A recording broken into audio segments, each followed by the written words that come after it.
Well, thank you very much for that generous introduction, and you're welcome. It's a pleasure to be with you all this evening. So, as Bob was pointing out, I teach at the University of North Carolina at Chapel Hill, which, as you all know, is in it's the buckle of the Bible Belt.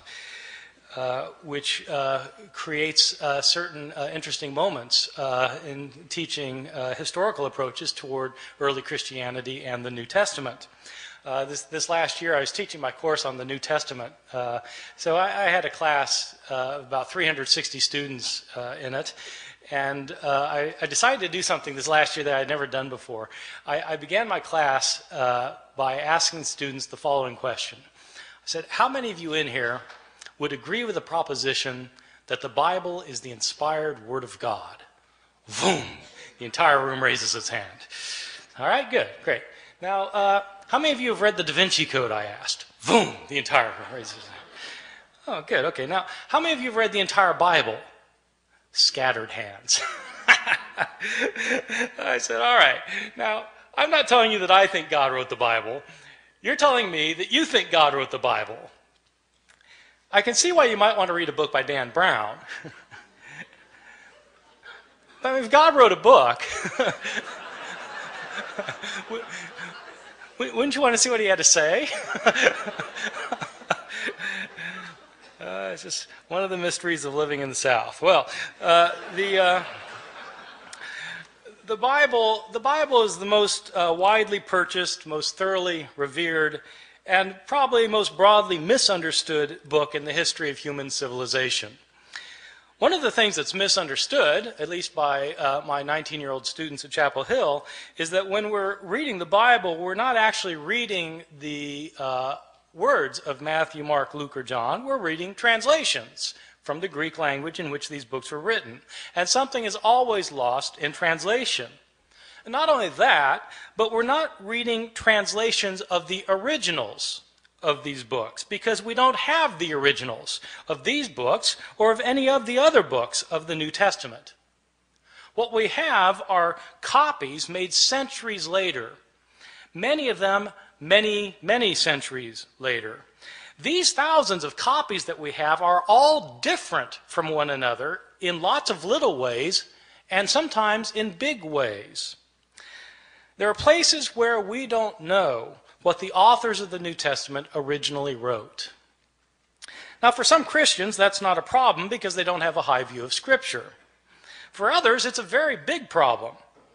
What does it mean to say that God inspired the words of the text if we don't have the words?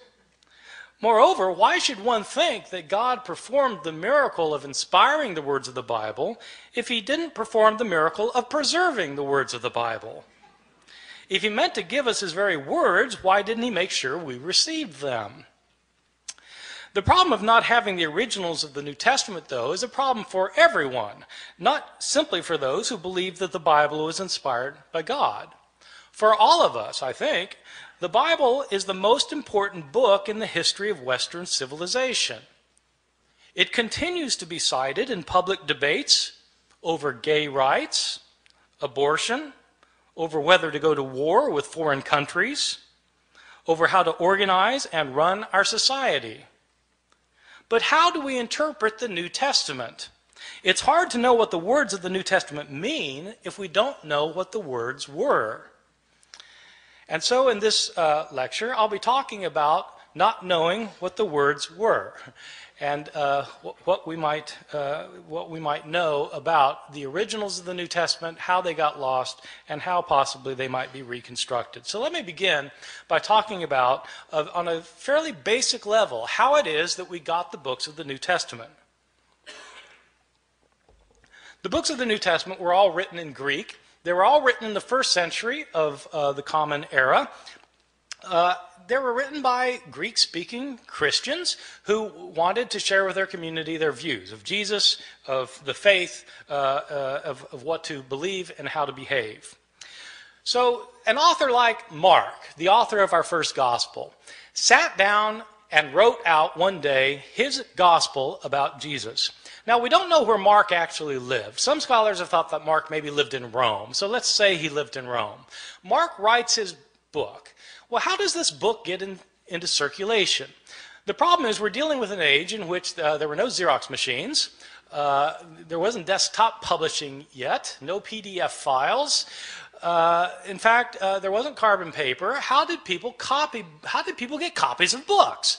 Well, in the ancient world, the only way to get a copy of a book was to copy it by hand. One page, one sentence, one word, one letter at a time. Mark makes his book, and somebody in his community wants another copy of it.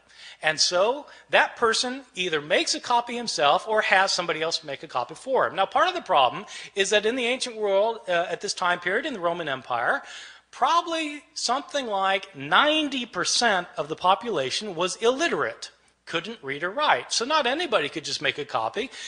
And most people who could write couldn't write very well. And so somebody makes a copy. We don't know who it was who made the first copy. We don't know if this person was competent or incompetent, but he made a copy. And probably, if he made a copy of this book by hand, one page, one sentence, one word, one letter at a time, he made mistakes. Now, my students sometimes have difficulty believing that people make mistakes when they copy things by hand. And so I tell them, well, you sit down tonight and copy the Gospel of Mark and see how you do. Well, in fact, they'll make mistakes. Now, here we have a problem created because we have the second copy of Mark that is also put in circulation, and somebody wants a copy of Mark, and so they copy the copy. But the copy has mistakes in it. And so the next person who copies it copies the mistakes thinking that they're the original wording. And the second person also makes mistakes of his own. And so he not only reproduces the mistakes of his predecessor, he introduces his own mistakes. And then another person comes along and copies that copy, making the mistakes of both of his predecessors and creating mistakes of his own. And then that book gets put in. And pretty soon you've got copies around the city of Rome that are all different from one another. Now, a visitor comes to Rome from Ephesus, and they have a church back in Ephesus too, and they want a copy of this gospel, and so he takes a copy, makes a copy, takes it back to Ephesus. And then that copy gets copied, and that copy gets copied, and that copy gets copied. Then somebody comes from Smyrna, and they want a copy. And so it goes for year after year after year. We don't have a copy of Mark until around the year 200. About 150 years after Mark was originally written. So not only do we not have the originals, we don't have the first copies, or the copies of the copies, or the copies of the copies of the copies of the copies, etc., etc. Mistakes were made en route, and these mistakes were replicated. Now, the only way a mistake gets corrected is if you're copying a copy of Mark, and you come across a sentence that you're pretty sure is wrong because it doesn't make sense, and you try and correct it. And so you correct it to say something other than what it says.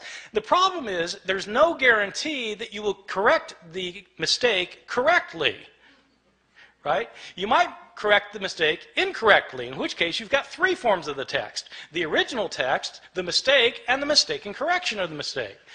And so it goes on for year after year, decade after decade.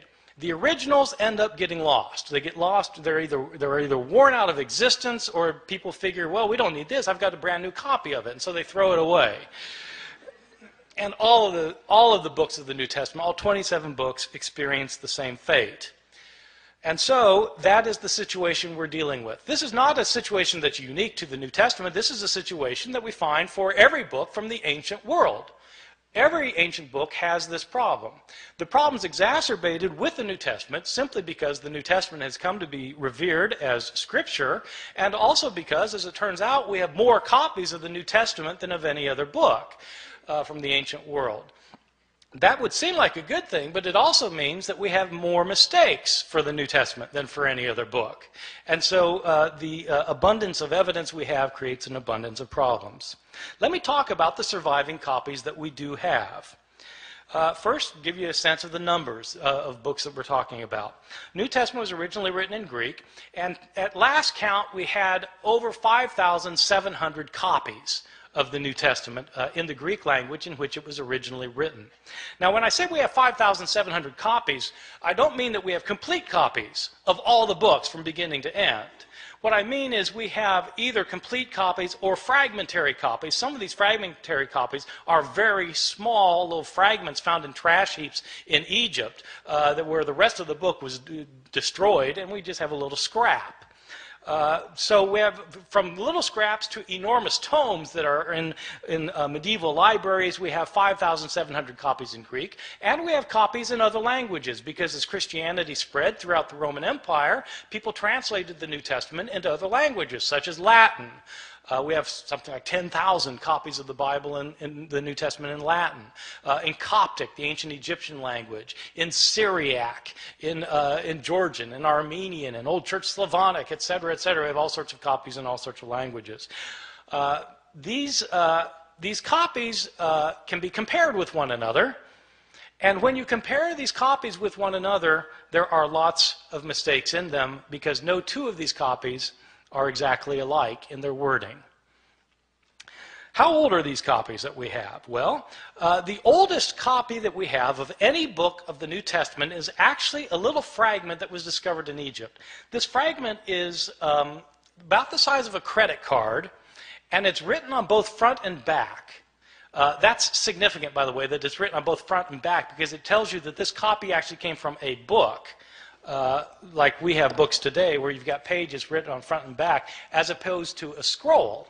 Christians early on preferred writing their scriptures in books rather than in scrolls. That made these books different from other books throughout the Roman world. This little credit card sized scrap that we have is called P52. It's called P52 because it's written on papyrus. So papyrus is an ancient writing material, and it's called P52 because it was the 52nd papyrus that was discovered and categorized, classified, cataloged. So this little scrap has a few lines on it from John chapter 18. It's the passage where Jesus is talking to Pontius Pilate in his trial before Pilate, where Pilate says, "What is truth?" That line. So that's that. It's written on, and it's written both front and back. Now the thing is, if you have a little scrap like that, and it's written on the front and the back, and you know what passage it comes from, then you can actually do some interesting things because you can figure out, even though you don't have a complete line on this page, you can figure out where this thing was on the page. And if you've got if you do it right, if you've got it one margin, you can figure out how many letters were in each line, and you can figure out how many lines must have been on the page in order to get from this part to that part.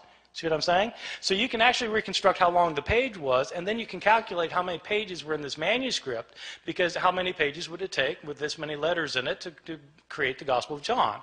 And so this one scrap can tell you how long the manuscript was. So there are people who do this for a living, so it turns out.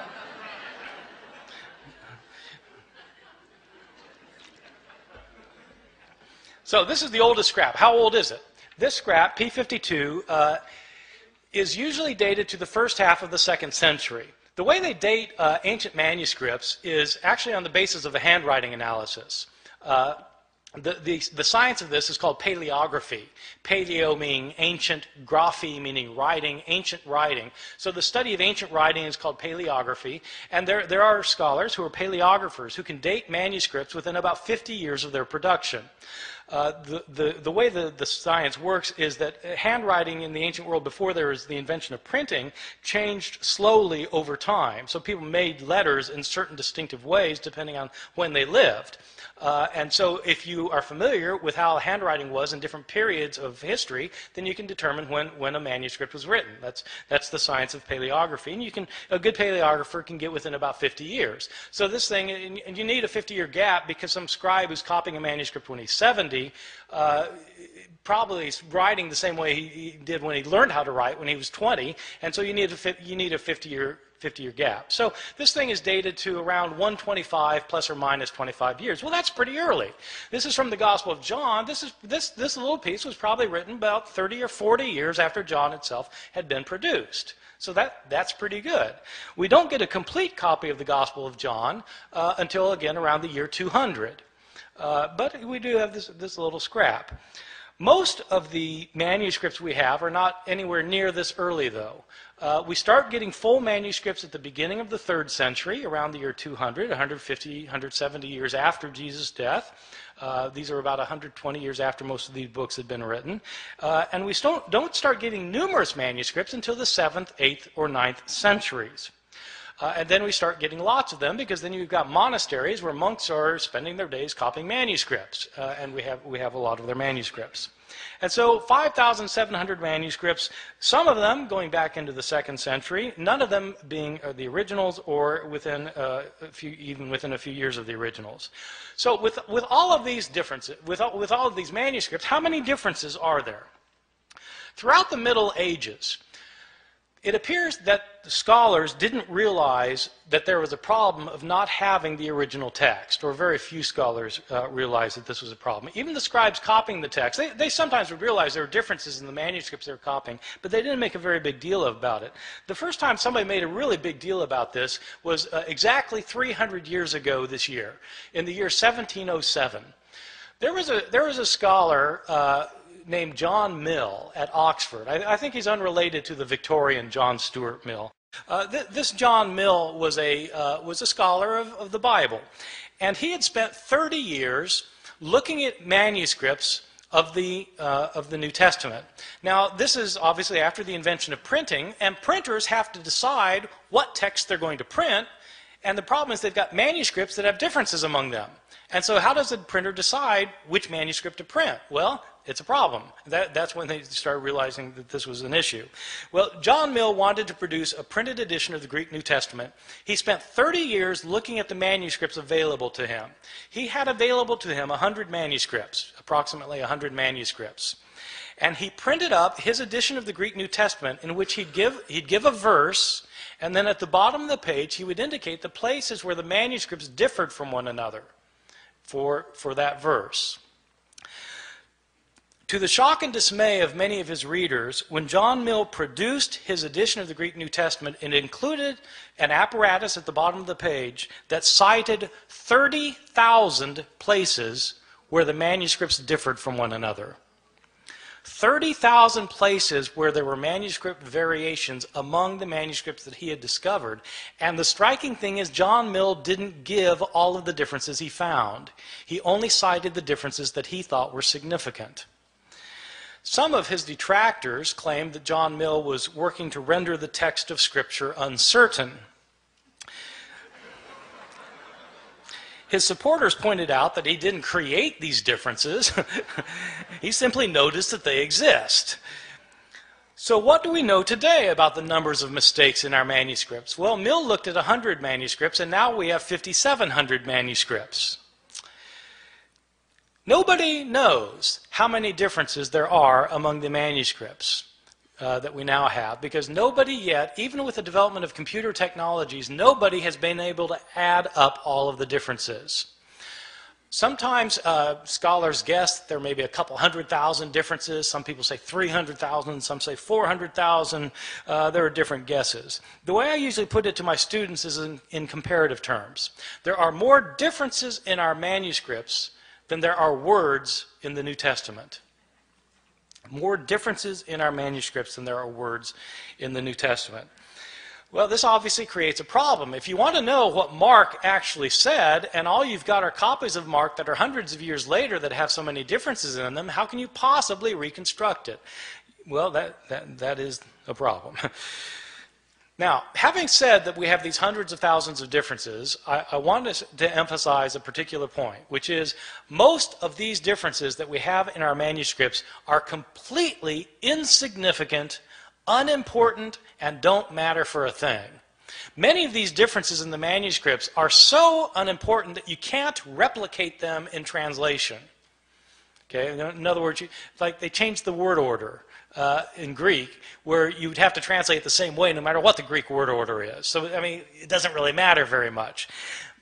By far, the vast majority of these hundreds of thousands of differences are significant for nothing more than showing that scribes in antiquity could spell no better than my students can today.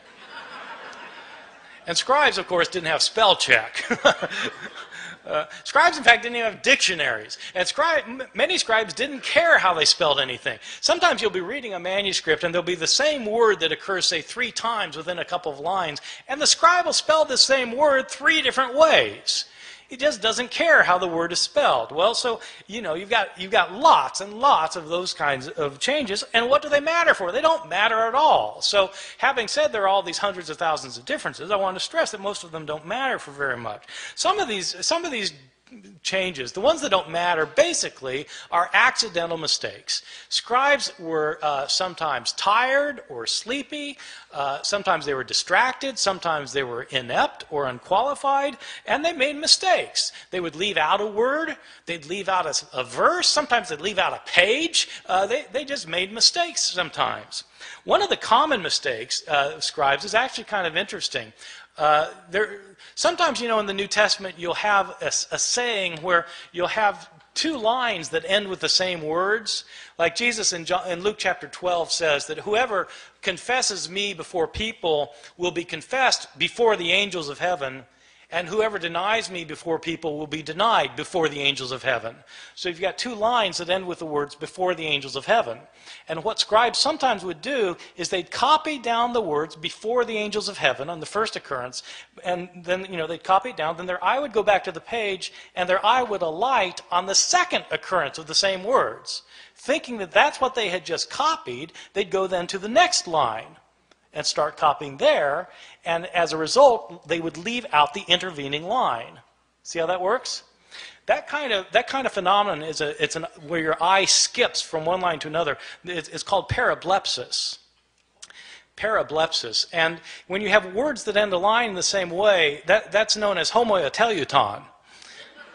So this kind of mistake is called parablepsis occasioned by homoteleuton. It's on my final exam at Chapel Hill.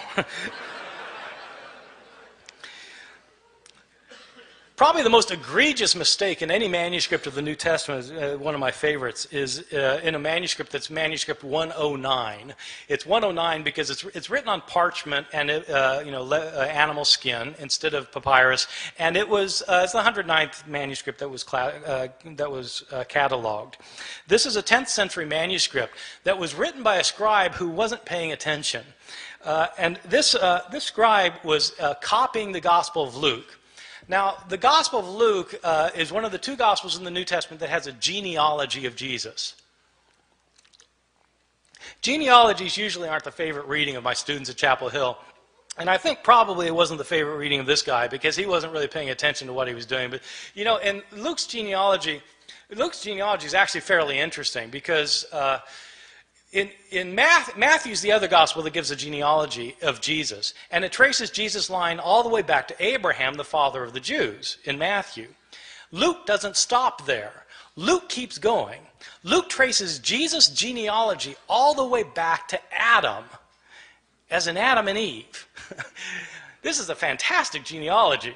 I've got an aunt who's a genealogist who's traced my family, back to the Mayflower.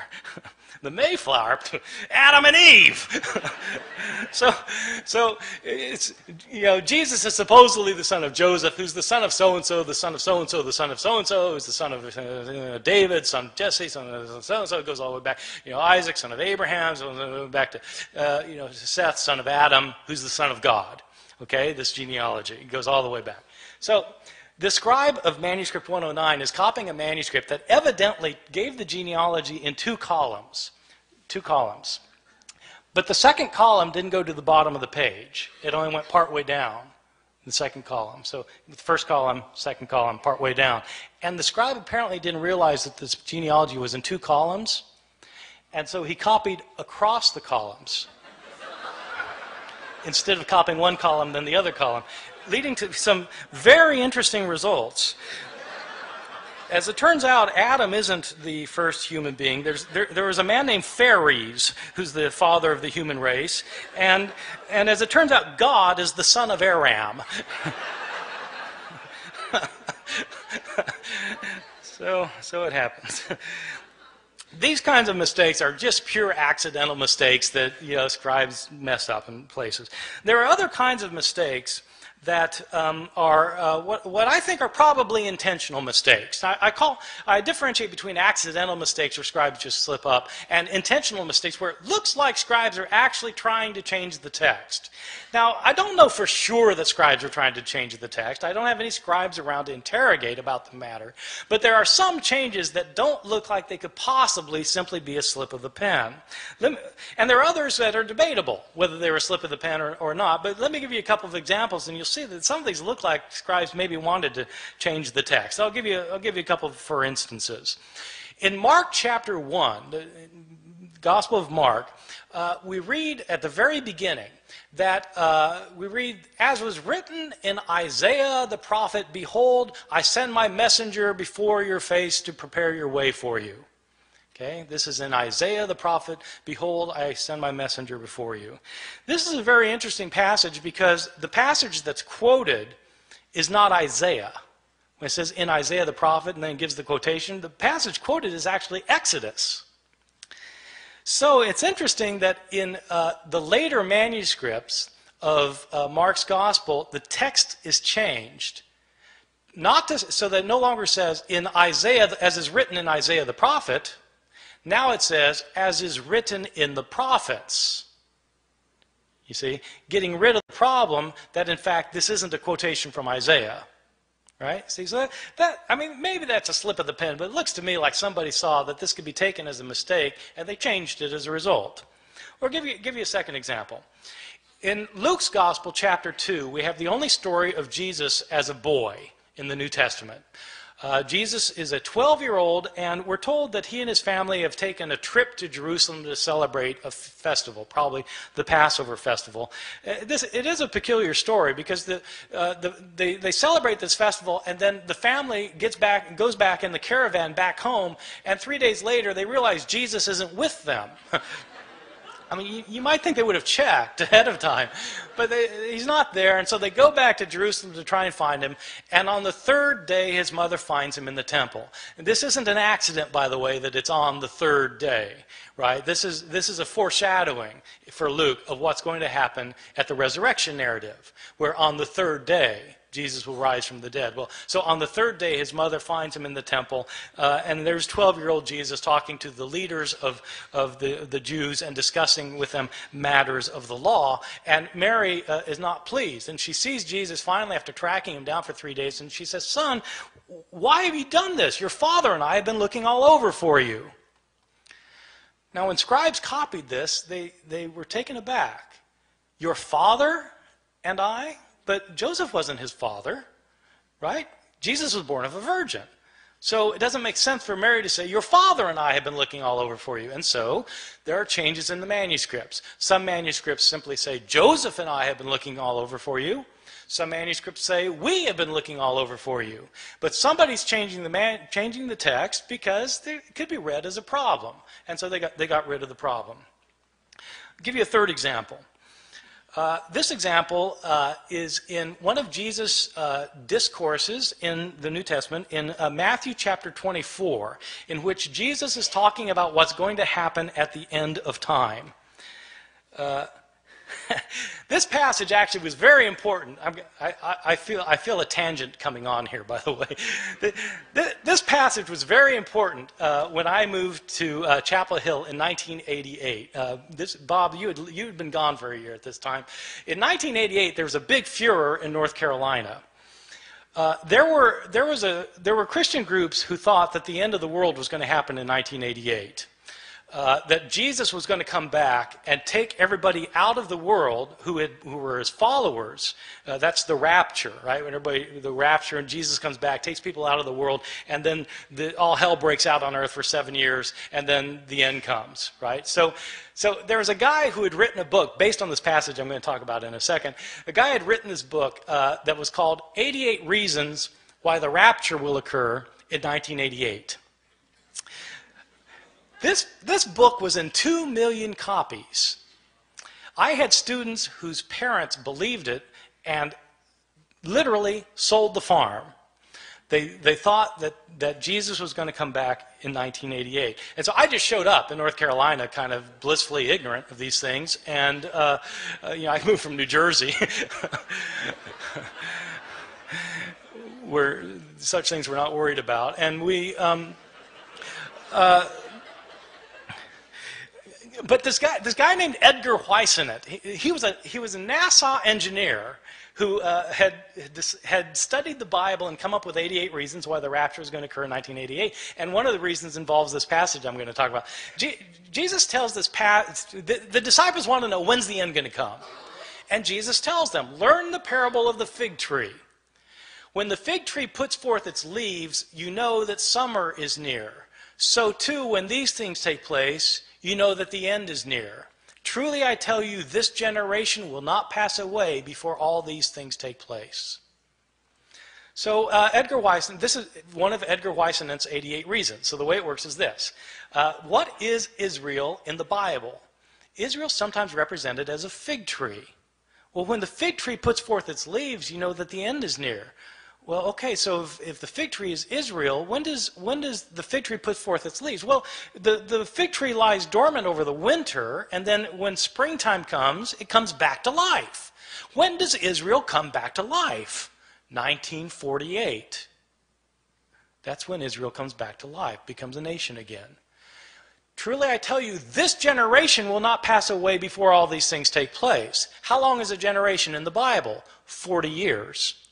1948 plus 40, bingo, 1988. This was one of the 88 reasons.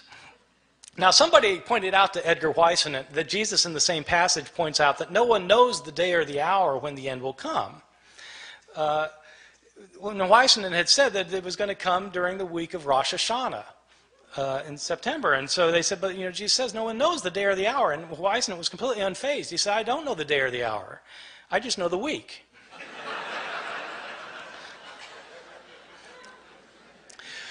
All right, so this passage actually throughout Christian history has been important because people have always been trying to figure out when the end's going to come.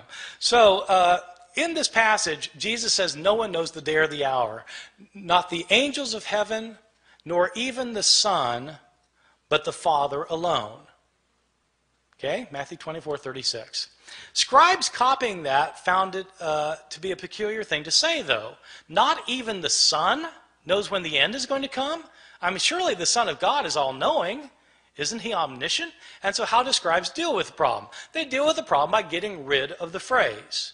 And so in later manuscripts, the phrase, not even the Son, is taken out, so that now Jesus doesn't claim to be ignorant about when the end is going to come. So that strikes me as probably an intentional sort of change. All right, so you get accidental changes and you get intentional changes. I want to talk about some of the big differences that you get in some of our manuscripts, just so you can get an idea of how significant this problem can be. Probably the most familiar story in the New Testament Gospels is the story of Jesus and the woman taken in adultery. I'm pretty sure this is the best known story of the Gospels because it's in all the Hollywood movies. I mean, if you do a movie about Jesus, you've got to have Jesus and the woman taken in adultery. It's so much a requirement that even Mel Gibson, who The Passion of the Christ, which is about Jesus' last hours, has to get this in, and so he has a flashback showing this scene of Jesus and the woman taken in adultery. So the way the story works, it's found only in the Gospel of John, chapters 7 and 8. And Jesus is teaching the temple, and the Jewish leaders they drag this woman in front of him, and they say, she's been caught in the act of adultery. The law of Moses says we're to stone someone like this. What do you say? See, this is setting a trap for Jesus, because if Jesus says, well, yeah, stone her, then he's violating his teachings of love and mercy. But if he says, no, forgive her, then he's breaking the law of Moses. So what's it going to be? Well, Jesus has his way of kind of getting out of these traps, as you know, if you read the New Testament. So what he does in this case is he stoops down and he starts writing on the ground. And he looks up and he says, let the one without sin among you be the first to cast a stone at her. Stoops back down, starts writing again. And one by one, feeling guilt of their own sins, they begin to leave until Jesus looks up again and there's no one left. And he says to the woman, is there no one left to condemn you? And she says, no, Lord, no one. Jesus replies, neither do I condemn you. Go and sin no more. There is a textual variant in a now lost manuscript, which when Jesus about this line about when he says, "Let the one without sin among you be the first to cast a stone at her." In this one textual variant, it indicates that a stone comes flying out from the crowd, nails the woman in the head, and Jesus says, "Mom, sometimes you really tick me off."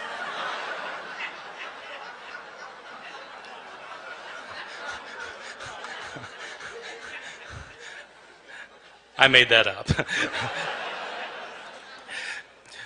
This story, this beautiful story, this powerful story, which has two terrific lines from Jesus in it.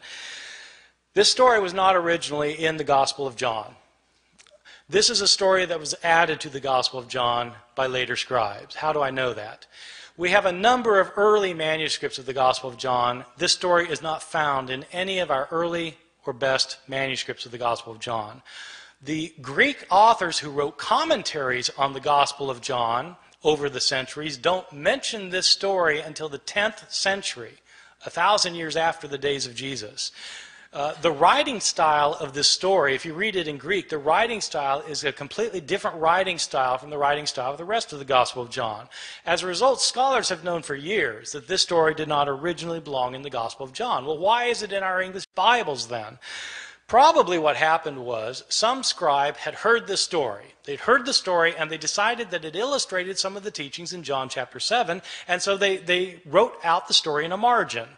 A second scribe came along, saw the story in the margin, and thought it belonged in the text, and then wrote his manuscript by putting the story in the text. Another scribe comes along and copies that manuscript, and that manuscript gets copied, and so on until it becomes part of the textual tradition. And it's these later manuscripts that were used by the translators of the King James Bible in 1611, so that the story came into English through the King James Bible.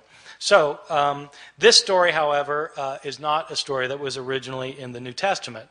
So people sometimes ask me, well, are there any changes that are significant in the New Testament? Yeah, well, this strikes me as a rather significant change, that the story of the woman taken in adultery wasn't originally there.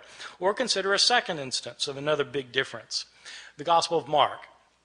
Mark is probably my favorite gospel because it's so subtle and understated in places, and it says things that you don't expect. And nowhere is this more true than in the ending of Mark's gospel.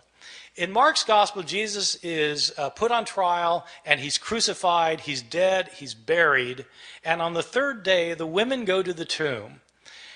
The tomb is empty, and Jesus is not in it. There's some man in there. And the man tells the women that Jesus is not here, he's been raised from the dead.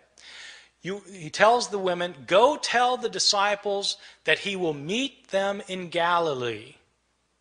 And then it says the women fled from the tomb, and they didn't say anything to anyone, for they were afraid.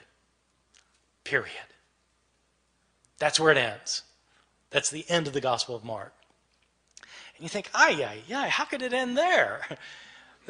They're told to tell the disciples, but they don't tell anybody. Didn't the disciples ever learn? Didn't they go to Galilee? Didn't they see Jesus? How could that be the end of the story? And that's exactly the reaction the scribes had. They got to that ending, they said, how could it end there? And scribes then decided it couldn't add there, and so they added 12 verses. So that in your English Bibles today, you'll find 12 more verses after that, after chapter 16, verse 8, and often they'll be in double brackets, because the translators will tell you in a footnote, these verses weren't originally in here, these were added by later scribes.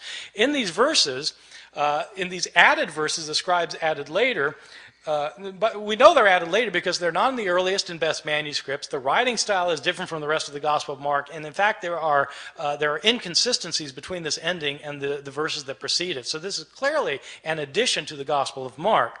In these final verses, according to these final verses, the women do go tell the disciples do go to Galilee, they do meet Jesus there, and Jesus then tells them that they're to make disciples of all the nations, and people become his disciples will be able to speak in foreign languages that they previously didn't know. They'll be able to handle deadly snakes, and they'll be able to drink poison and it won't harm them. These are the verses that the Appalachian snake handlers in my part of the world use to base their liturgical practices on. I've always thought that sometime in the ambulance on the way to the hospital, somebody should point out, well, actually those verses aren't in the Gospel of Mark.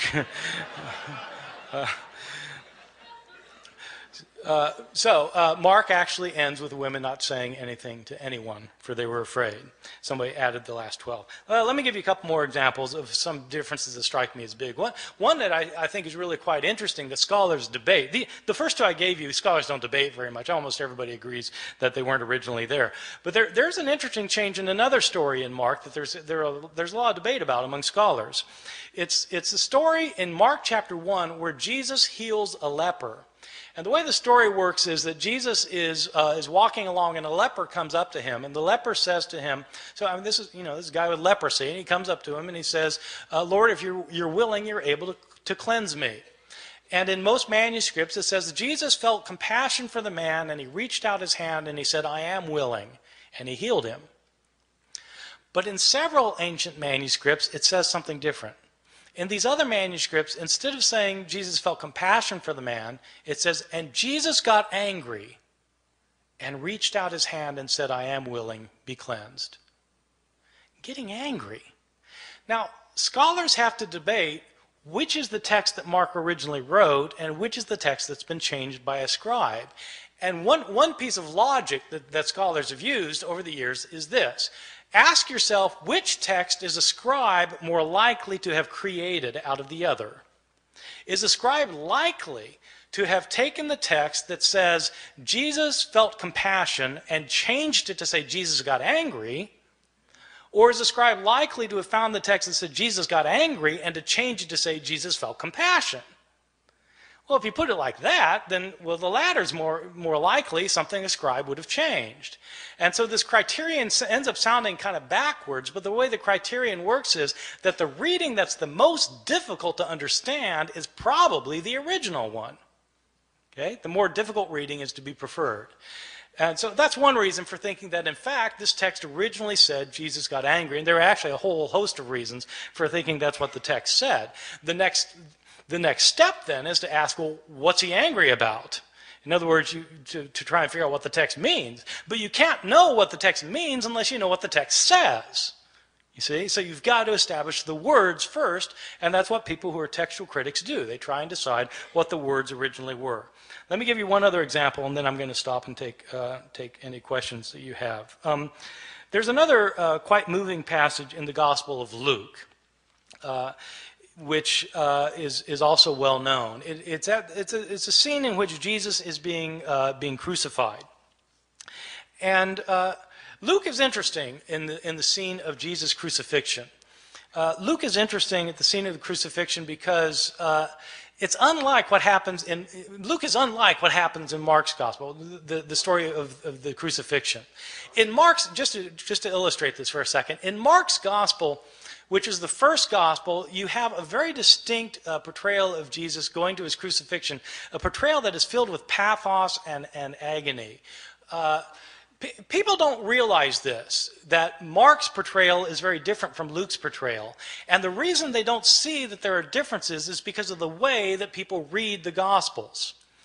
The way people typically read the Gospels, if they read the Gospels at all, but if they read the Gospels, the normal way of reading a Gospel is you start at the beginning and you read to the end. So, okay, you're going to read the Gospel. You start with Matthew. You start with the first verse, chapter 1, verse 1, and you start reading and you get to the end. You go from top to bottom. Then you read Mark. Start with the beginning, go to the end, top to bottom, and it sounds a lot like Matthew. Same stories, a lot of the same words, sounds very similar. Then you read Luke, top to bottom, sounds exactly the same. Not exactly, it's different, but it's basically the same thing. They sound alike. And then you read John, well, that's different, but, well, in essence, it's not that far off. So they all sound basically the same because you read them from top to bottom, or you read them vertically. The way to see differences in the Gospels is to read them not vertically, but to read them horizontally. Where you read a story in Matthew and you look at the same story in Mark and compare the two stories. When you do that, you start finding enormous differences. People, there are all these debates about whether there are discrepancies in the Bible. But if you want to find discrepancies in the Bible, all you have to do is read the texts horizontally. I give this as an assignment to my students all the time. I give them I say, take the resurrection accounts. What really happened at the resurrection? Depends which author you read. And so I have them list what happens in Matthew, what happens in Mark, what happens in Luke, what happens in John, and compare the lists. And it's actually quite striking when you do this with the resurrection narratives. Because, well, who is it that goes to the tomb? Is it Mary Magdalene by herself or Mary with other women? If other women, how many other women? And what are their names? It depends which gospel you read. What do they find there? Is the stone rolled away already or is it not rolled away already? Depends which gospel you read. Who do they see there? Do they see a man there as in Mark? Do they see two men there as in Luke? Or do they see an angel as in Matthew? Depends which gospel you read. What are they told? Are they told to tell the disciples to meet Jesus in Galilee, or are they told to tell the disciples to stay in Jerusalem? Do they go tell the disciples? It depends whether you read Mark or whether you read Matthew and Luke. If they do tell the disciples, what do the disciples do? Do they go to Galilee or do they stay in Jerusalem? It depends which gospel you read. I mean, you just go down the line, and it's different. And that's how you get if you read these stories against each other. Well, if you do that in the story of the crucifixion in Mark and Luke, you come up with very, very different portrayals. The significance of that is not just that, okay, so there are discrepancies. Yeah, there are discrepancies, but that isn't the point. The point is that if you want to know what Mark has to say, you have to read Mark and not pretend he's saying the same thing as Luke, because they're different. And so Mark has to stand on its own as a literary production. In Mark's gospel, when Jesus is being crucified, in fact, it's a very gripping scene. In Mark's gospel, Jesus doesn't say anything while he's being led to the place of crucifixion. While he's being crucified, he's completely silent. When he's hanging on the cross, he's mocked by the Jewish leaders, by the people who are passing by in front of him. He's mocked by both robbers in Mark's gospel. Jesus doesn't say anything until the end. In Mark's gospel, at the end, he cries out, Eloi, Eloi, lama sabachthani, my God, why have you forsaken me? And he dies. That's it. That's Mark.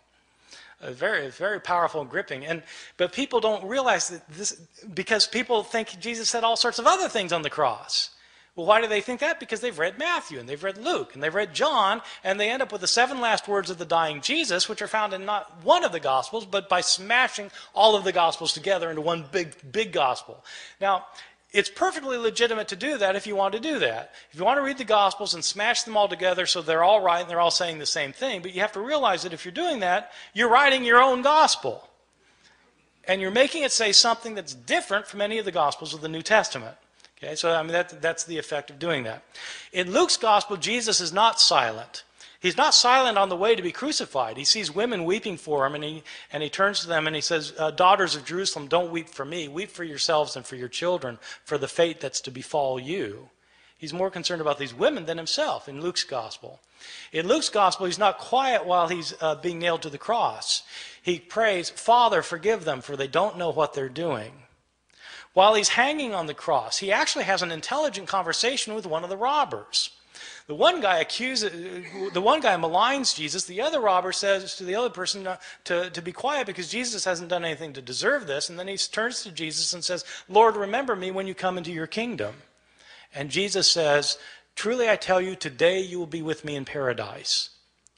Jesus knows exactly what's happening to him in Luke's gospel. Not in Mark, but in Luke, he knows exactly what's happening to him. He knows what's going to happen to him after it happens to him. He's going to wake up in paradise, and this guy's going to be next to him. And at the end, the most telling thing of all is that Jesus, instead of crying out, my God, why have you forsaken me? He doesn't say that in Luke. What he says is, Father, into your hands I commend my spirit. And he dies. In Luke's gospel, Jesus is completely in control of the situation. He knows what's going on. He knows why it's going on, unlike Mark, where he seems to be in doubt. This verse about Father, forgive them, for they don't know what they're doing, is a very interesting verse. In early Christianity, this verse was interpreted not as a prayer of forgiveness for the Romans who were crucifying him. It was interpreted as a prayer for the Jews who had turn Jesus over to the authorities. Jesus is asking for forgiveness for the Jewish people in the interpretation of the early Christian interpreters of the passage. That makes it striking that in some manuscripts from the early years, this prayer is omitted by some scribes. Why would scribes take that lovely verse out?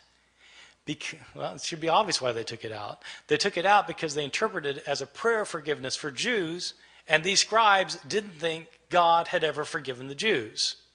In the 2nd and 3rd centuries, Christians started saying that Jews are guilty for the killing of Christ, and that, in fact, the destruction of the city of Jerusalem in the year 70 by the Roman armies was a punishment by God given to the Jewish people for rejecting their own Messiah. In the 2nd and 3rd centuries, we have Christians who are saying that Jesus was God, so that when Jews, they would say, when Jews were responsible for the death of Jesus, we have some authors saying Jews are guilty of deicide. Jews have killed God, and God held them responsible. What's a scribe who thinks that going to do with his prayer of forgiveness? He's going to take it out, and that's exactly what happens. Some of our early manuscripts are missing the prayer. They're missing it because scribes have changed it for reasons of their own. These are some of the big differences that you can find in the New Testament manuscripts, and there are all sorts of differences that you find. Some are related to theological disputes of early Christianity, where scribes have changed the text to make it coincide more closely with their own theological views. Some of these changes have to do with relationships of Christians and Jews. Some of these changes have to do with Christian understandings of women. There continue to be debates today in churches, Christian churches, about whether women should have leadership roles.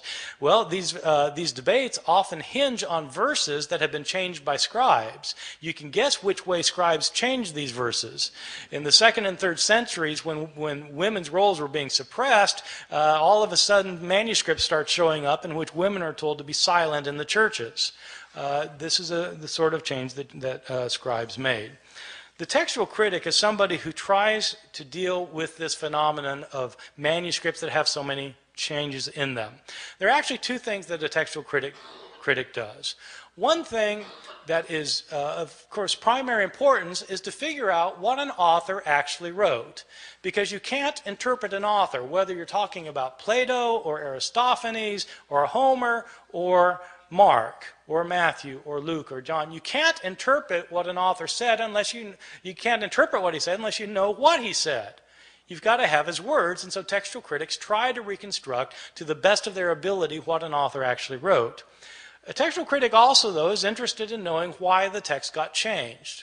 Why did scribes change the text? I mean, it's interesting to see that sometimes they fell asleep, but beyond that, what kind of theological motivations were there for changing the text? What kind of ideological influence were affecting these scribes? When we know more of that kind of information, we're better able to understand both the scribes and their own historical context as people living in the early centuries, especially the early centuries, a time period about which we have very little information about Christianity otherwise. Thank you very much.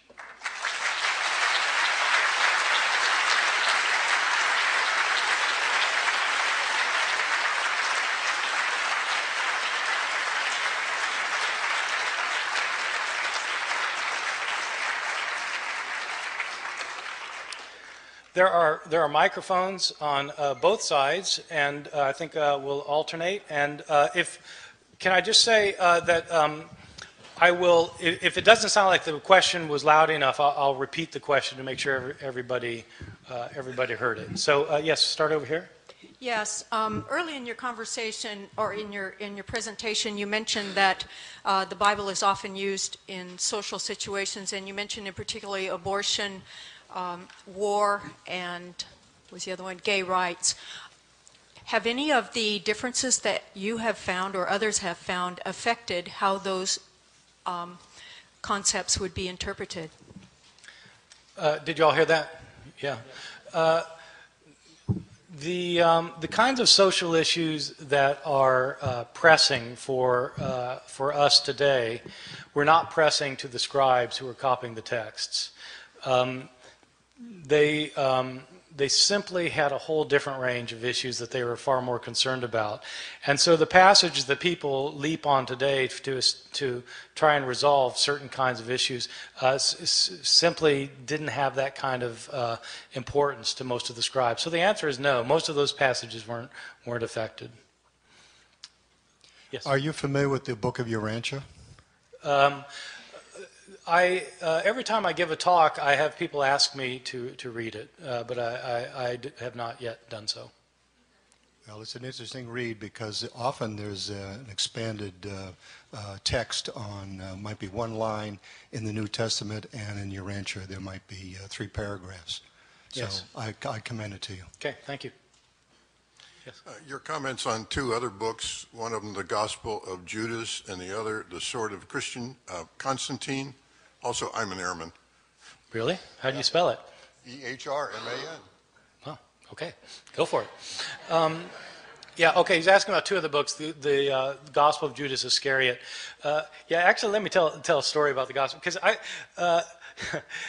I was, when National Geographic was considering whether to finance the publication and dissemination of the Gospel of Judas, they called me and asked me if I would help them authenticate the manuscript.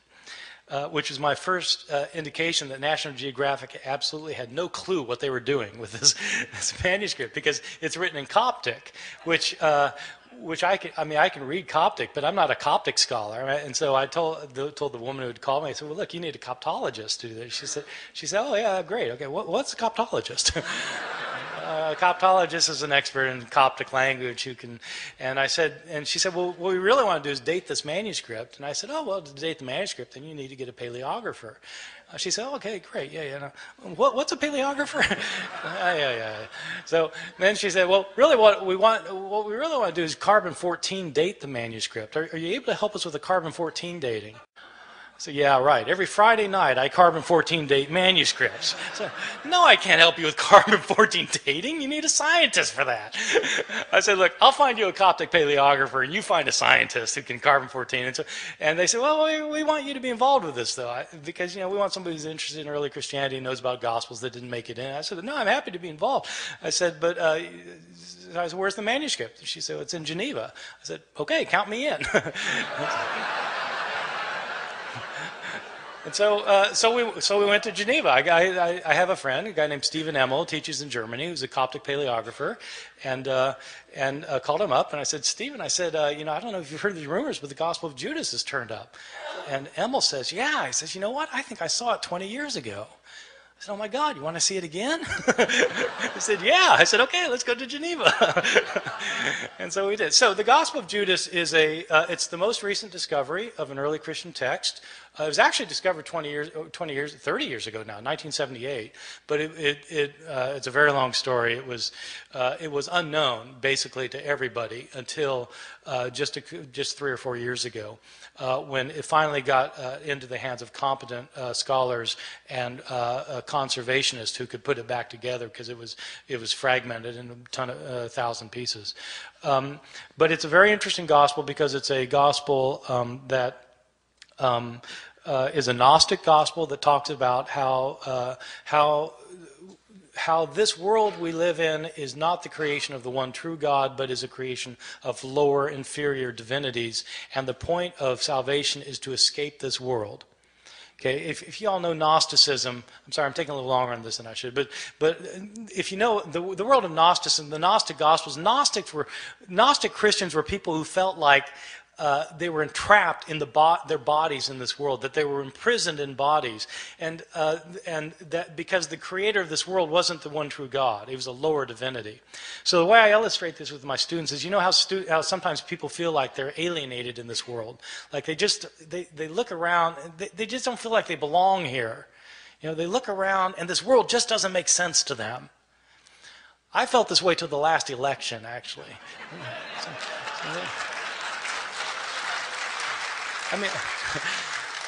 I knew people that seemed to do just fine, but it didn't make sense to me. I realized I don't belong here.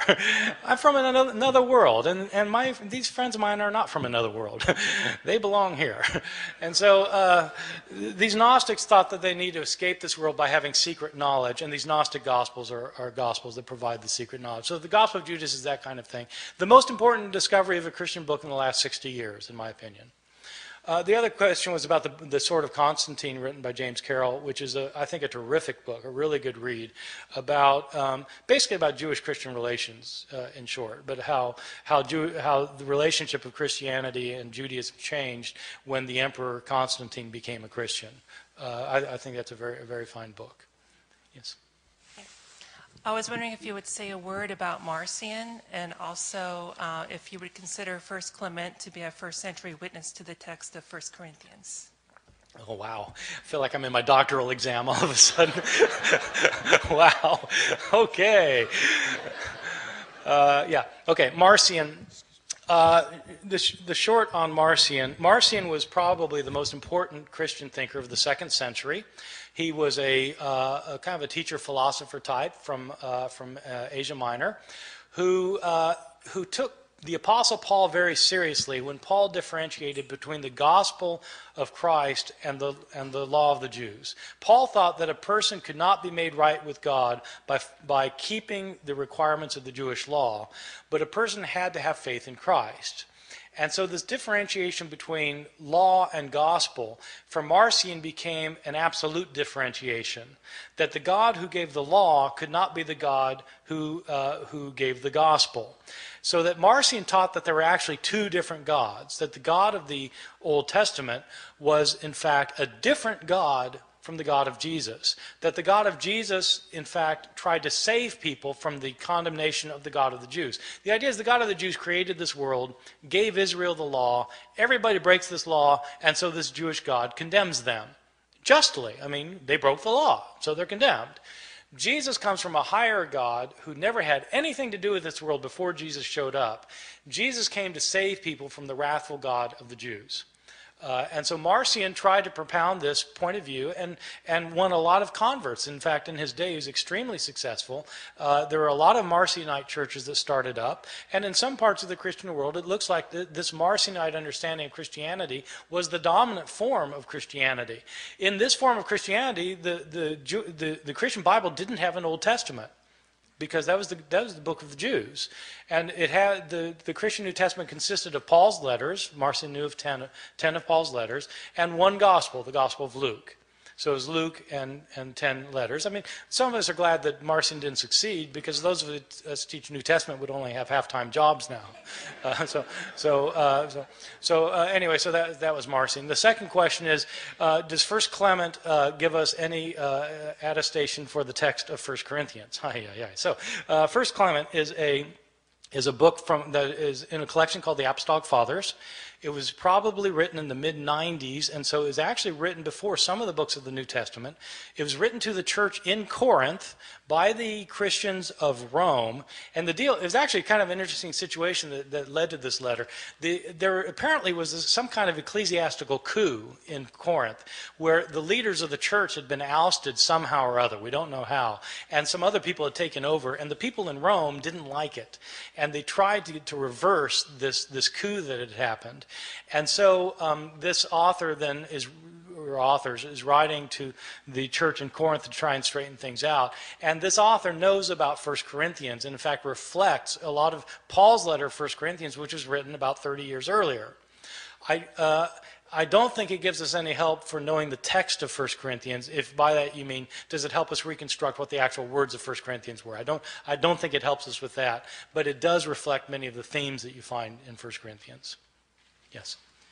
With the possible exception of Matthew 24, where Jesus says, not even the Son knows, none of the textual examples that you've given tonight pose any problem for fundamental Christian doctrines. And I'm wondering if there are textual examples that are more threatening on that front. My second question is, to what extent were canon and textual problems discussed at Nicaea? Okay, the second question is quite easy. To what extent were the formation of the canon of the New Testament and the text of the New Testament discussed at Nicaea? The answer is not at all. The Da Vinci Code says they were, so yes. Who should I believe? Yes. Right. I think you need to trust Dan Brown. He did a lot of research for this book. He learned, for example, that Leonardo's name was really Da Vinci.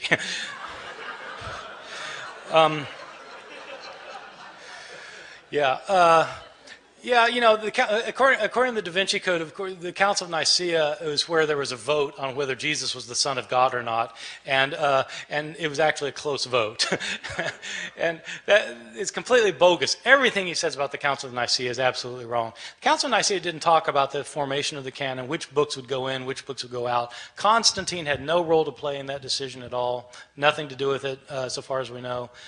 So that's just. That's something he came up with that is no bearing on historical reality, I think. Are there textual changes that affect Christian doctrine? Well, it kind of depends how you look at things. There certainly are passages that affect Christian doctrine. There are passages in which scribes changed passages to emphasize that Jesus was divine. They changed other passages to emphasize that he was human. And so they wanted to emphasize that he was both human and divine. And so they changed passages so that it would look that way. One passage in particular is kind of interesting that is directly related to Christian doctrine, is the doctrine of the Trinity is not explicitly taught in any passage of the Bible. In other words, the doctrine that there are three gods... Sorry. Dan Brown speaking once more. The doctrine that there's one God manifest in three persons, that these three persons are each individually completely God, but there's only one God. Not three gods, but one God, but not one person, three persons. So the three in one. This is not taught in any passage of the Bible except 1 John chapter 5, verses 7 and 8, in which the author says that there are three witnesses in heaven, the Father, the Word, and the Holy Spirit, and these three are one. That's a pretty explicit statement about the Trinity. Now, there's an interesting story about this passage because it doesn't show up in the Greek manuscripts of 1 John. It's in the Latin manuscripts of 1 John. When the first scholar to put together a printed Greek New Testament produced his work, this was Erasmus, who was a humanist from Rotterdam. In the year 1516, he put together for the first time the printed edition of the Greek New Testament. He didn't include the verse, because it wasn't in the manuscripts that he had. And the Latin theologians went ballistic. And according to the story that circulated, Erasmus said, look, it's not in any of the Greek manuscripts. And they said, yes, but it's part of the church's doctrine. You've gotten rid of the Trinity. And Erasmus said, look, if you can produce a Greek manuscript that has it in it, I'll include it in my next edition. And so they produced a Greek manuscript. And so they copied out a Greek, somebody copied out a Greek, and when they got to that point, they translated the Latin back into Greek, stuck it in, and Erasmus was true to his word and included that in his next edition. And it was on the basis of that edition that the King James Bible translators put the Bible into English. So that's why the verse showed up in the King James translation. So yeah, that certainly affects doctrine. Now the thing is, you could argue the doctrine of the Trinity without that verse. You can argue theology without any particular verse, because theology is never just kind of rooted in a particular word or it's a bigger thing than all that. And so my view is that Christian doctrine isn't based on any of these textual variations. What happens, though, is these textual variations sometimes change the way what a verse means. Sometimes they affect what an entire chunk of a book means. Sometimes these textual changes affect the very meaning of an entire book. And that's theologically significant to me.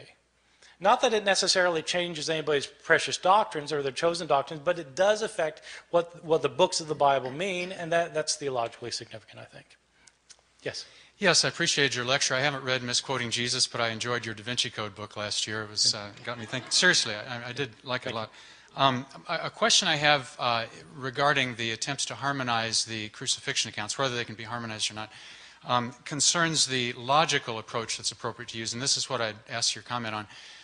Aristotelian logic basically indicates that omission is not necessarily contradiction.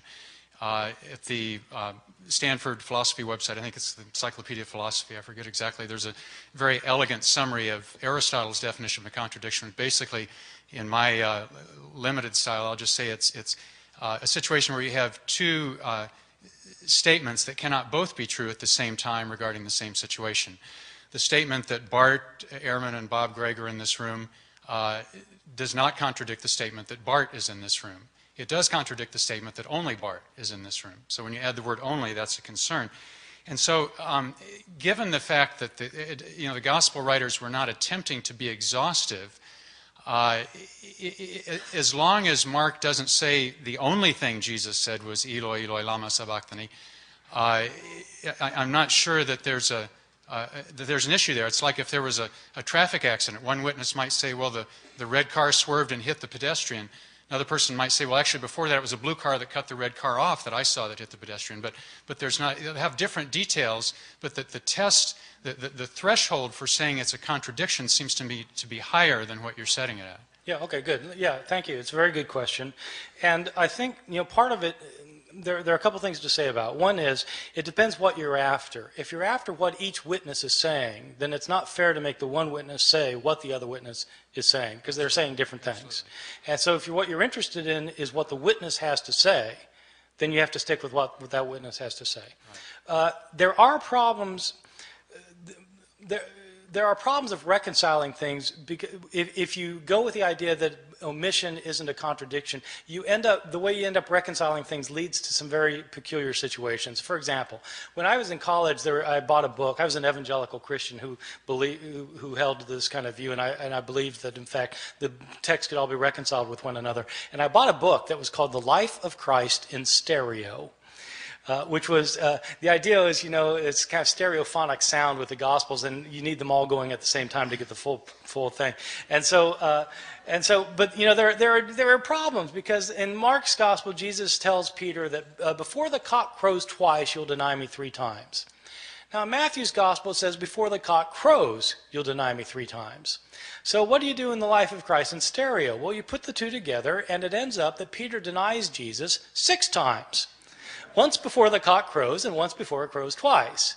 Now that's perfectly possible, and it reconciles the difference, but it makes the text say something different from what any of the texts say. And as it turns out, there are flat-out contradictions too, which your way of doing it wouldn't work, in my opinion. Just give you one example. One example is, well, no, never mind. Okay. What day did Jesus die on? Well, it depends which text you read. In Mark's Gospel, it's quite explicit that Jesus has a Passover meal with his disciples. Mark 14:12, where do you want us to prepare the Passover for you? Jesus tells them. They go home that night. They have the Passover meal. They eat the meal. After the meal, Jesus is arrested. He spends the night in jail. Next morning, appears before Pontius Pilate. Pontius Pilate kills him the morning after the Passover meal is eaten. You read the Gospel of John, and Jesus has a meal with his disciples. It's not called a Passover meal. He's arrested after the meal, spends the night in jail, shows up for Pontius Pilate. He's condemned, and it says that he is sent off to be crucified just after noon on the day of preparation for the Passover, which is the day before the Passover meal is eaten. So, he couldn't die both times. He either died the day before the Passover or the day after the Passover, but it couldn't be both. And so you have that kind of thing, as well as the kind of thing you're pointing out where, they might just be eyewitnesses telling different parts of the story, in my opinion. Just to clarify, though, using the Aristotelian definition of a contradiction, are the statements, the fact about what Jesus said from the cross, are those contradictory, those accounts? Or are they? See, I was saying You're omission just talking about the statements. No, but I'm saying that if you want to reconcile them by giving the 7 last words of the dying Jesus, if all you're interested in is Aristotelian logic, then the answer is no. Okay. But if you're interested in what these texts mean, then the answer is yes. You get very different portrayals depending on which account you read. So it depends what you're interested in. Okay, thank you. Yeah. Yes.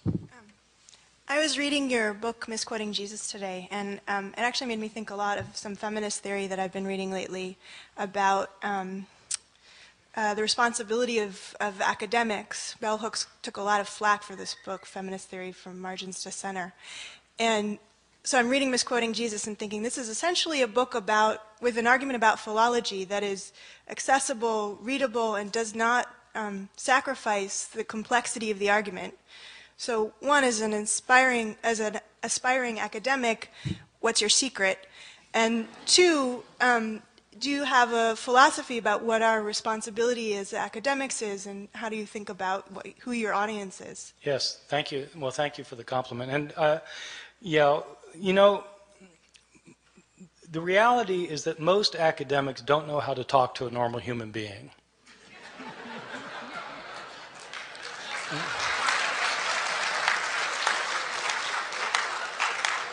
And so I have friends who want, they want to write a book that would sell in Barnes and Noble, and you have to tell them, you're not writing this for the guy who's in the office next door. You're writing this for your mother. You've got to think about, who you need to learn how to communicate with people. And so there's not an easy answer to that, but that was absolutely the challenge of this book. One thing people have gotten upset about, evangelical scholars have gotten upset about this book, is they say, well, this isn't news. We've known about this for hundreds of years, which is, of course, what I say in the book. We've known about this for hundreds of years. So I'm not trying to present something that is like radically new that scholars have never known before. Scholars have known this since John Mill in 1707. And so this is old news, but nobody's bothered to tell the general audience. Which is, and the reason they haven't bothered is pretty obvious. It's hard. We're talking about Greek manuscripts here. How do you talk about Greek manuscripts to people who don't read Greek? Right? Well, you just have to figure out some way to do it. So, the way I do is I like to tell stories. So that's how I decided to do it. So I don't think there's a real secret other than just learning how to talk to people. So, yes. Actually, I have been reading the Bible for the last 5 years, and especially New Testament. There's one statement of Christ, be peace on him, which I want that you should explain it over. He says that I have been sent not to change the Torah. I have to come to fulfill it and act upon it in spirit and letter. And the only way to go to the heavens is if you follow Torah more than the rabbis. And then if you read Torah, there's no mention about Son, Father, Holy Ghost. So when were they created? If they were from the very beginning, why didn't any of the old prophets in the Old Testament mention about it?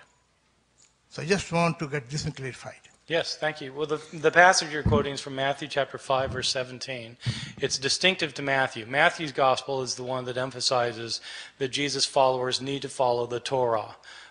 It's interesting because the Apostle Paul says just the opposite. He says that a person can't be made right with God by following the Torah. And in Matthew, Jesus says his followers have to follow the Torah. And so that is an interesting issue. The question about what do you do about the fact that the Torah doesn't mention Father, Son, and Holy Spirit, of course, that's exercised theologians for centuries. Back when they were developing the doctrine of the Trinity, they had to deal with this. And they came up with solutions to that by modern standards, I think would be seen as creative. When God says, let us make man in our own image, who's he talking to? Right? Well, so there are passages that in the Torah that were used to support Christian theology, but of course other people might say, well, these are interpretations of the passage that aren't really the interpretations that they would have had for their first readers. Yes. Is there someone over here? Yeah. Yeah, can you talk just a little bit more about the relationship between these textual variants and different interpretations of the manuscripts with the actual process of canonization or deciding what should be put into the Christian canon and what should be omitted? The relationship between the changes in the manuscripts and what should go in and what should go out. Yeah, where they're like, did that play into the debates of, this gospel should be left out because we have different copies that are saying different things, for instance? Yeah, actually, that particular issue didn't come up very much about, can this be in because this manuscript has been changed in so many ways. There are interesting questions about the relationship of text and canon, though. I mean, just on kind of the most basic level, if the woman taken in adultery isn't in the oldest manuscripts, but it's in most of the manuscripts from the Middle Ages, is it part of the Bible or not? Is it part of the canon? Or the last 12 verses of Mark. They're not in the earliest manuscripts of Mark, but they're in most of the manuscripts of Mark. So is it part of the Bible or not?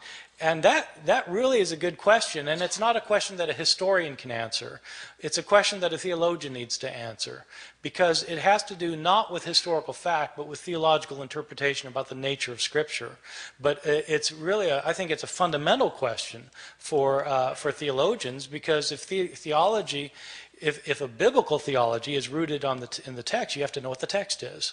Which is, for me, one of the reasons I've been surprised over the years that theologians show no interest in textual criticism at all, most of them.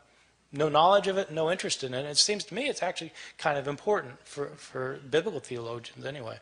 So I think you need to go to the mic if you have a question. Did you have a question here? Oh, yeah. Yes. Thank you for talk. I have a question regarding the discrepancy among the Gospels. Yes. Obviously, there are many differences, and then it sounds like it's almost embarrassing to have those 4 Gospels put together as a Bible, and say that this is truth, because there are obvious differences. Yes. Then my point is there are argument that if there are embarrassing discrepancies among the Bible in the Bible, why would early Christians and why would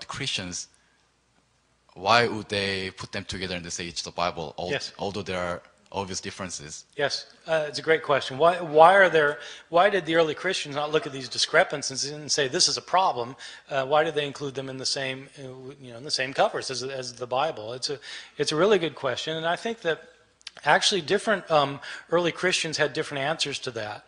One early Christian in the 2nd century was a guy named Tatian, whose answer to this was that you've got these 4 accounts, and this guy Tatian actually produced a Life of Christ in stereo for Syriac reading Christians in the 2nd century. He took the 4 Gospels and he put them together into one big gospel and reconciled them all together with one another in a book that was called the Diatessaron, which means through the 4. You take the 4, and through the 4 you get the big gospel. So that was one way of dealing with a problem. Some Christian authors thought that if you have contradictions between these texts, then what that is the Holy Spirit telling you that you need to look for the deeper meaning of the text, because the surface meaning of the text obviously doesn't work. And so it's God telling you need to look for the deeper meaning of the text. And the reality is that most Christians in the 2nd, 3rd centuries down to today never realized that there are differences.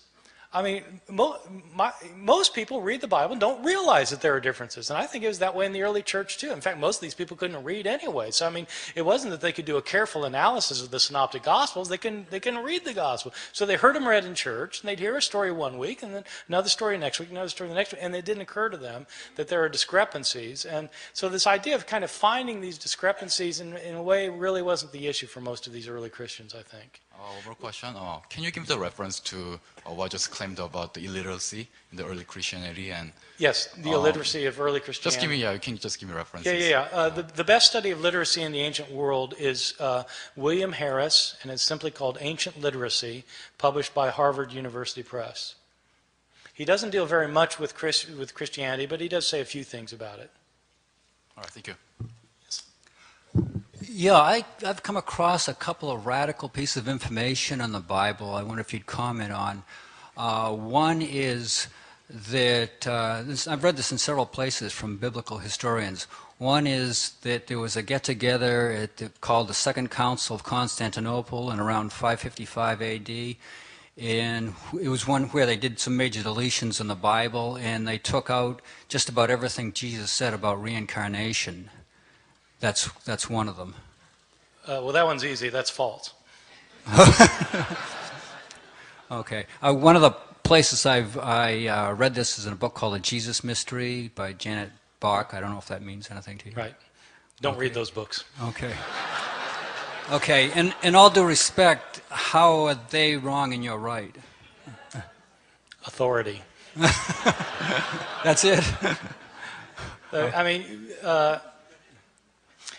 there are responsible historians, and there are people who are not responsible historians, and it's a very good question actually, because how do you know the difference? You go to a bookstore and you got these books. I mean, you know, and some have nice covers and some don't have nice covers. How do you know who? And it's actually not an easy thing, and you have to know who to trust. And so one thing to do is look at credentials. Where do these people teach? Do they teach? Where did they get their degrees? Do they have degrees? Or are they independent researchers? An independent researcher is somebody who doesn't have a degree usually. Why don't they have a degree? So they might be telling the truth, but where do they get their information from? Look at their footnotes and see if they tell you where they got their information from. And then read scholars who teach in reputable institutions, who have reputable degrees, and whose books go through the kind of vetting process that is typical in scholarship, which is that you can't, you know, anybody can publish a book today, but scholarly presses publish books that have gone through a scholarly process of evaluation. And that's the kind of book you want to read if you want an authoritative account. Okay. Yeah, and the second piece of information was that there's 18 years that are missing from the Bible, basically from the age of 12 to the age of 30. And it's been said that that was deleted, and that he spent those years traveling through India and visiting with various holy men and so forth, right, and reaching a state of enlightenment, right, and then coming back to... Yeah. Yeah, that, you know, you can even find gospels that claim that. These gospels were written in the 19th century, but I mean, you know, you can at least find gospels that say it. There are 18 years that are unaccounted for, and the question is, what would Jesus have been doing during these 18 years? And what most historians think is that he would have been doing what any Jewish lad in a small hamlet in Galilee would have been doing. He would have been working every day. Probably a carpenter, or apprenticed as a carpenter, and he probably didn't travel. Jews. I mean, he was very poor, probably a hand-to-mouth existence, and probably worked 6 days a week. And on the seventh day, you couldn't go anywhere because it was the Sabbath. So my guess is he just grew up in Nazareth. And there are no ancient sources. I mean, you know, you asked me how do I know this? I've read all of the ancient sources. There are no ancient sources that say anything about Jesus going to India. Yeah, I just find, given the stature of this man, that the fact that there was zero written about him in those 18 years is very suspicious to me. I just think there must have been a deletion somewhere. I mean, yeah. Why didn't somewhere in the Bible it said, well, from the age of 12 he just spent the time with his father in his shop and doing this and that, and then all of a sudden emerged at 30 and did all these miraculous things. So anyway. Yeah, thank you. Okay. Yes.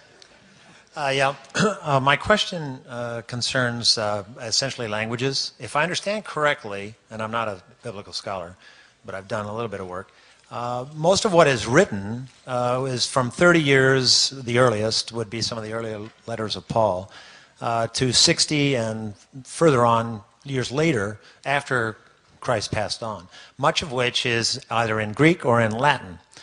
And in spite of what the governor of Texas was purported to have said in about 1923 in a trial on bilingual languages, they had that same problem when she threw a Bible down and said, if English was good enough for Jesus, then it's good enough for our students. I suspect that Jesus didn't speak English and actually spoke the language of the common people, since he was actually trying to talk to the common people, which, if I understand correctly, in first century Palestine was Aramaic. And there are very few Aramaic texts around. So could you comment on what's missing between what was actually said and the codices that we're actually trying to decode, and with no reference to Da Vinci Code here, decode as being what he might have said. Yes. In fact, I don't believe he spoke English, so he did not say, Father, forgive them, for they know not what they do. No. And in fact, I think Neil Douglas Klotz and a bunch of others in this Aramaic movement are trying to do something along these lines. So could you comment on that and where you stand there? Yeah, so no, it's absolutely right. Jesus spoke Aramaic. My opinion is that he did not know Greek, and that he did not know Latin. I think he probably knew Aramaic. The Gospels are written in Greek, so already when you're reading the Gospels in Greek, you're a step removed from the words of Jesus, assuming that the words that are being recorded are actually words that he said, because they're written 30 or 40 years later, and maybe some of these words weren't things that he actually said. There are sayings in the Gospels that make better sense if you retranslate them into Aramaic from Greek. I mean, it's tricky to do. I mean, but it's fun too. So so give you an example. There's a saying that doesn't make very good sense in Mark chapter 2. I'll use the sexist phrasing of this because it's the one people are familiar with, and it's one that it's easier to make my point. Sabbath was made for man, not man for Sabbath. Therefore, the Son of Man is the Lord of the Sabbath. Okay, sounds like familiar, but it doesn't make any sense. Sabbath was made for man, not man for the Sabbath. Therefore, the Son of Man is the Lord of the Sabbath. What's the therefore?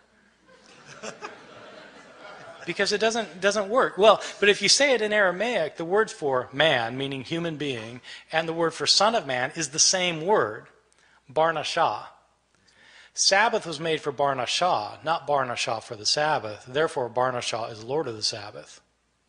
That makes sense. So you retrovert it into Aramaic, and it adds up. And there are other sayings, just as a side, so you need to do that, actually, if you're doing the historical Jesus study. The other side of that is, there are some things that cannot be retroverted back into Aramaic, which means Jesus probably didn't say them. Give you a famous example. Every World Series behind home plate, you get somebody holding up a sign, John 3:3, you must be born again. This is a very interesting passage that people holding these signs don't realize, the linguistic problems, which is this. When Jesus says this in the Gospel of John, he says, a person must be born anothen to see the kingdom of heaven. Anothen is a Greek word. Now, the word anothen is interesting because it actually has two meanings. It can mean from above, or it can mean a second time. Okay, it means both things. And you have to decide which it means depending on the context. Nicodemus misunderstands what Jesus says. Jesus is saying you have to be born from heaven to see the kingdom of heaven. And Nicodemus thinks, I've got to go crawl back into my mother's womb and be born a second time? And then Jesus corrects his mistake. No. And he tells him what he meant the first time. So the conversation hinges on the double entendre of this word anothen, the Greek word anothen. And you cannot reproduce the double entendre in Aramaic. So the conversation hinges on a particular Greek word that doesn't have a parallel in Aramaic, which means the conversation couldn't have happened like that. So. How about Hebrew? No Hebrew either. Yeah. But they weren't speaking Hebrew in Jesus' day. Jesus probably could read Hebrew, I think, but they weren't. It wasn't a spoken language in Palestine in his time. Yes. I have two questions. The first one is, how would you compare the copyists of the Sophorim copyists with those of the early Christians, which you've made a great point on? You're asking about Jewish scribes from the Middle Ages. You're asking about? No, those are Masoretes. I'm talking about the copyists in Ezra's time. Oh, yeah. We don't know. I don't think we know. What a lot of people say when I give a talk on this about the New Testament is they point out that what they say is, well, Jewish practices were to copy everything meticulously, exactly, and they're usually thinking about the Masoretes. In the Middle Ages, there were Jewish practices that were extremely meticulous, but I don't think we know very much about copying practices in antiquity, especially in the Persian period, because we just don't have the kind of evidence we need. Thank you. The second question was, may I have your autograph? Yes, you may. I'm going to take one more question because this fellow, and then I'm going to stop. Yes. In some of the ancient cultures, there were oral traditions that seemed to be designed to preserve a certain passages orally very exactly. Is there any evidence from early Christian times that there, in some corner of Christendom, such traditions were there, and what would they say about the passages? Yes, were oral traditions such that the traditions were being kept intact over the years with the retelling. And there have been New Testament scholars who've argued that Jesus was a rabbi who taught his disciples certain things, and they memorized these things so and they passed them along without changing them orally. That idea has run into trouble on two grounds. One is that there have been anthropological studies of oral societies that have shown that in most oral cultures it actually doesn't work the way we would think it would work. Well, the way we think it would work is that if you can't write something down, that you'd probably want to remember it exactly because you don't have a way of writing it down, so you'd want to remember it exactly. But that idea that you would want to remember it exactly, in fact, is a product of written cultures. In oral societies, that isn't how they think, because they think, I mean, most people in oral cultures know that in an oral presentation, you change the story depending on the audience, the situation, the need at hand, et cetera, et cetera.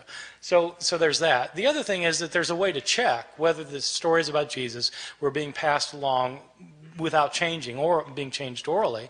And that's the fact that we have several different authors who have written down the things Jesus allegedly said and did, and you can compare them with one another.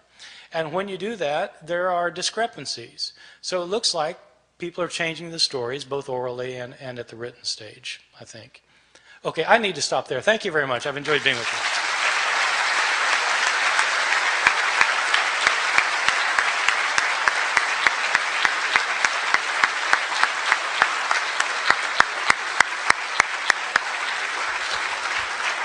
Thank you for an extraordinary evening. Thank you, Professor Ehrman, for bringing us scholarship that we haven't known for 300 years, as you point out, since 1707, both here tonight and in your books. And thank you all very much for your questions and for your participation this evening. Thank you.